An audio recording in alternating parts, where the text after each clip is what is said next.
Donc j'ai choisi de répondre à l'appel à solutions de l'événement plugin parce que dans les cahiers des charges proposés par les différents industriels qui étaient présents, il y avait un certain nombre de thématiques qui correspondaient à notre activité. Donc de ce fait, nous avons répondu à 3 cahiers des charges et nous avons été sélectionnés donc, sur un par la Société des Souteurs qui correspond directement à notre activité. Donc nous avons souhaité rejoindre le dispositif plugin pour 2 objectifs. Le premier était d'augmenter notre visibilité auprès des acteurs du numérique du bassin nantais, parce que nous sommes nous-mêmes un des acteurs du numérique sur ce bassin, avec notamment le développement de solutions de vissage qui incorporent beaucoup de logiciels aujourd'hui.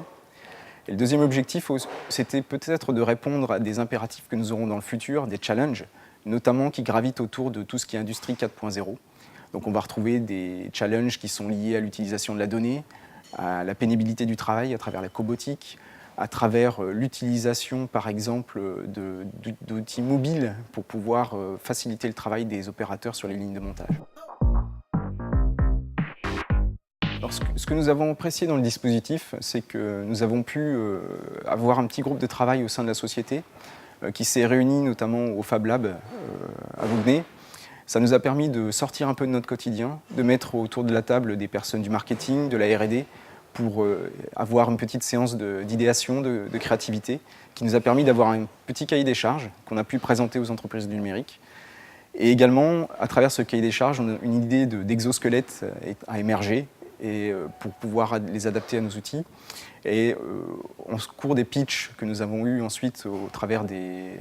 présentations des entreprises du numérique, nous avons choisi notamment une entreprise qui s'appelle eCobot, qui avait déjà réfléchi à un de ces sujets-là, de cobotique, avec un gant qui intègre une petite visseuse qui permet de faire du vissage dans des endroits exigus et qui pourrait potentiellement être un complément à notre gamme de produits actuels. Plugin a été un avantage, un accélérateur entre guillemets, pour les entreprises numériques, je pense comme moi ou les 5 autres qui ont été sélectionnés, car nous ont permis de nous mettre en contact directement avec des industriels, d'évoquer nos compétences, de comprendre leurs problématiques et d'essayer de transformer entre guillemets cette industrie avec nos compétences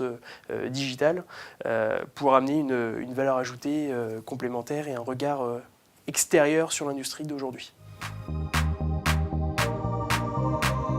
Le conseil déjà, c'est de récupérer l'appel à la solution, de lire bien attentivement les différents sujets et de se focaliser par rapport à son core business. Et en fonction du cahier des charges émis par l'industriel, du core business de l'industrie numérique, on va dire qu'il faut franchir le pas. C'est une superbe expérience et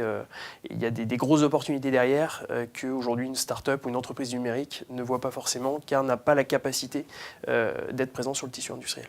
Je pense que c'est une très bonne opportunité pour sortir un petit peu du quotidien, d'avoir un petit peu de séances, de prendre du recul, d'avoir des séances de créativité, d'idéation, à travers des séances de créativité bien guidées par la part de plugins. Également, pouvoir rentrer en relation avec des sociétés qu'on ne fréquente pas toujours dans son segment de marché, dans son milieu, et de pouvoir croiser des compétences que l'on n'aurait pas pu approcher sans ce dispositif.